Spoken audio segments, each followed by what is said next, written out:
కూటి కోసం కోటి విద్యలన్నట్టు బతుకు తెరువు కోసం కొంతమంది పడరాని పాటలు పాడుతుంటారు. ఉచిత బస్సు పథకం చేయంగా ఆటోలు నడిపేటోళ్లకు గిరాకీలు తక్కువయ్యి డ్రైవర్లు బాధపడుతున్నారు కదా. ఇగో కొందరేమో ఆటోలు అమ్ముకుంటే ఇంకొందరు ఇగో గీసొంటి పనులు చేసుకుంటా పొట్ట పోసుకుంటున్నారు.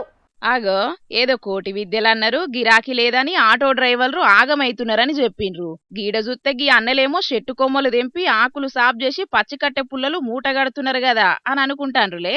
గిడగానొచ్చేది ఆటో డ్రైవర్లేనుల్లా. వీళ్ళది రాజన్న సిరిసిల్ల జిల్లా వేములవాడ.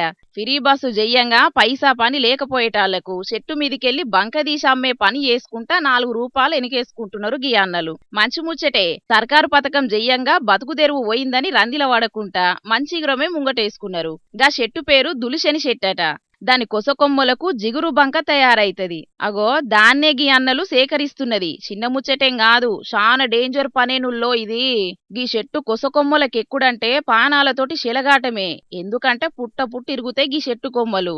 అందుకే కరీంనగర్ జిల్లా జమ్మికుంట కాడున్న గీ చెట్టుకాడ గీలకేం పనని తొవ్వపొంటి అచ్చిపోయేటోళ్ళంతా చిత్రంగా చూడవచ్చిండ్రు ఈళ్లను. సరే, ఆటో గిరాకీ లేక బంకదీసే పని షాల్ చేసిండ్రు, మంచినే ఉన్నది గాని మరి గీ బంకను ఎవలు కొంటరుల్లా అని డౌట్ అనుమానం వత్తది కదా. గీ చెట్టు బంక కావాలే, కిలో 80 రూపాయలు పెట్టి కొంటామని ఓ మూతవారి డీలు మాట్లాడుకున్నాడట అన్నలతోటి. అగో అట్లా కొంచెం డేంజర్ పనే అయినా గీ దందాలకు దిగిండ్రు. ఆనాటి సంధి ముగ్గురాకం ఆటో వేసుకొని ఊరూరా తిరుగుడు, దులిశని చెట్టు కనబడ్డ కాడల్లా ఆగుడు, చెట్టెక్కి కొసకొమ్ములు తెంపి దానికున్న బంక తీసుడు, గిదే పని. గీ ముచ్చట తెలవక తొవ్వపొంట అచ్చిపోయే చాలా మంది గీ అన్నలను బీరిపోయి చూడబట్టిండ్రు. అయితే గమ్మతి ముచ్చట ఏందంటే మీరైనుండ్రి.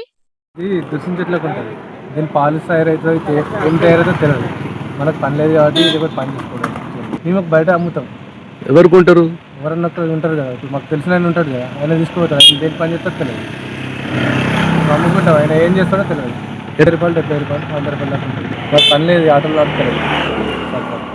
మళ్ళీ ఈ ఫ్రీ బస్సులు అయినా కాడికి వెళ్ళి మాకు ఎటు మేము వస్తలేదు. మాకు మంచిగా ఆటో ఉంది.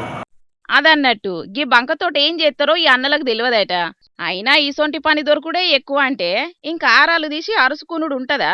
సంబురంగా ఊరూరు తిరిగి పని చేసుకుంటున్నారు. చూస్తాండ్రు కదా పబ్లిక్.